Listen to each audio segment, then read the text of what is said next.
التجميل عالم لا محدود، كل يوم نسمع ونشوف أمور كثيرة متعلقة بالفاشن والموضة، سواء كانت هالأمور متعلقة بالبشرة أو حتى بالشعر. ومثل ما يقولون الشعر هو تاج المرأة. من هالمنطلق رح نتكلم ونشوف معاكم من خلال فقرتنا عن علاج الكيراتين. هذا العلاج اللي حابين فيه البنات هالأيام. رح نتكلم ونشوف ونتعرف بشكل موسع عن الكيراتين. يعطيك العافية سهير. يعافيك حبيبتي. سهير، مثل ما احنا شايفين ان شعر زينب يمكن الحين كيرلي، واحنا قلنا في البداية ان احنا رح نتكلم عن الكيراتين، فشنو هو الكيراتين؟ الكيراتين دي مادة موجودة بقى لها أكتر من سنين، يعني يمكن 7-8 سنين بالبرازيل.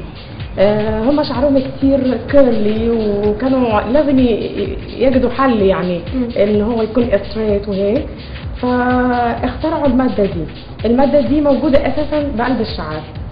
يعني في منها بيخترعوا منها للاكستنشن، وفي دلوقتي مخترعين منها للكيراتين. اوكي، انزين ممكن نقول ان الكيراتين يعني مثلا شنو، ينعم الشعر ولا يغذي الشعر ولا شنو بالضبط؟ هو علاج لكل الحالات، للتقصف، للي كثير شعرها كثير دامج، للكيرل، حتى اللي بتعاني من قشره ومن تساقط. كثير عندي ناس يعني الدكاتره بعت لهم ان هم يعملوا كيراتين. زين، احنا اكيد رح نتعرف شلون خطوات الكيراتين وشنو الكريمات المستخدمه، بس قلتي لي في البدايه لازم تغسلين شعرها. لازم تغسل شعرها، لان لو هي عندها اي اويل او اي كريم بقلب شعرها هيعمل ماده عازله بينها وبين الماده اللي انا حاطاها. فاول شيء لازم اتاكد ان هو شعرها صافي ما فيهوش اي مواد. زين، يلا نبلش. اوكي حبيبتي، تفضلي زينب.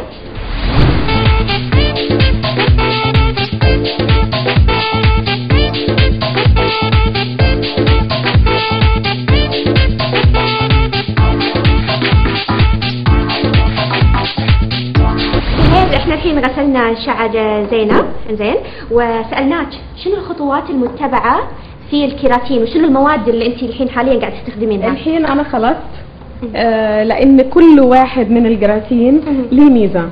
يعني خلينا نقول البرازيلي كثير بيدي لمعه، الامريكي والفرنسي بيفرد اكثر. يعني البرازيلي لوحده ما يفرد لو وحده عايزه تفرد التجاعيدات اللي في شعرها، اوكي، او الكيرلي عايزه تبقى شعرها ستريت، تطلع يعني تغسل شعرها وتطلع كثير ستريت، ما ينفع البرازيلي بروحه. حلو. انزين، وش كثر عاده تاخذ مده العلاج؟ مدة العلاج هي أول يوم بس، هو ده اللي بتاخد حوالي 1 اور مثلا، معانا ساعة. بعد كده اليوم الثاني والثالث بتجيلي بعمل لها بس ستريتنج على شعرها، بس بالسيراميك، اوكي، على اساس ان المادة تدخل داخل الشعر. إنزين، هالموضوع يعني ما يعتمد على نوعية الشعر، مثلا الشعر الكيرلي ما ياخذ له مثلا يوم يومين، أو الشعر الناعم؟ أنا عندي اوريدي لكل أنواع الشعر. في للشعر الحساس كتير بنستخدم له، خلينا نقول اللي هو الخفيف، أخف شيء. في للشعر الحساس، وفي للشعر النورمال، وفي للشعر السترونج. إنزين، في وايد ناس سهير يعني يفكرون إن مثلا في المنزل ممكن إنهم يسوون هالعلاج.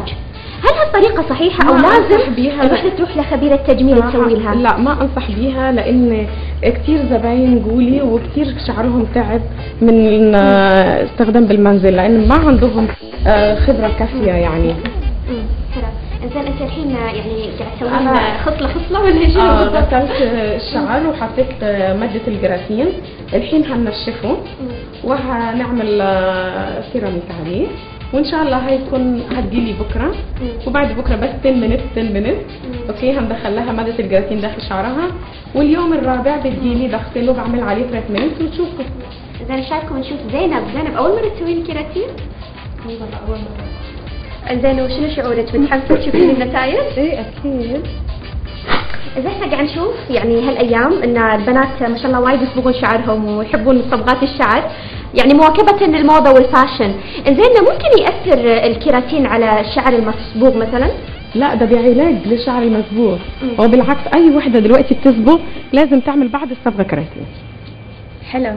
فطبعا يعني انصح بيه لاي وحده، حتى اللي شعرها كتير خفيف وناعم مو محتاج، هيكون عندها قشرة، هيكون عندها دهون بشعرها، اكيد هيكون عندها مشكلة ان هي تيجي وتعمل مادة الكيراتين. يلا هذه نصيحة يعني فورية، احنا قلنا ما شاء الله البنات مو مقصرين بالفاشن، والكيراتين يمكن مؤخرا البنات قاموا يستخدمونه بشكل مكثف. هذا علاج حتى للفروة يعني، حتى لو هي مش عاوزة شعرها يكون ستريت ممكن بنعمل لها مادة كتير خفيفة اوكي، ان هي بحس تديها بس النورمال يكون شعرها وتعالج يعني الفروه كمان ومن التساقط.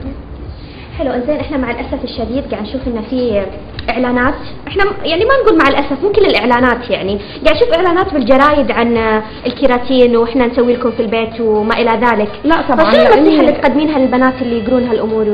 لا طبعا يعني انا انصح ما تعمل بالبيت، لان دول بتوع البيت يا دوب واخدين دوره 3 شهور 4 شهور، ما عندهم الاكسبيرينس الكافي ان هم يخليهم ان هم يمسكوا مواد كيماويه ويقعدوا يحطوها على الشعر. حلو. الحين احنا وصلنا لاي مرحله سهيل؟ الحين بس هننشف وهنعمل ستريت. يلا خلصنا الحين وننشف الشعر. اوكي ونشوف النتائج. زينب شعرها كان كيرلي، والحين رح نشوف المفاجأة.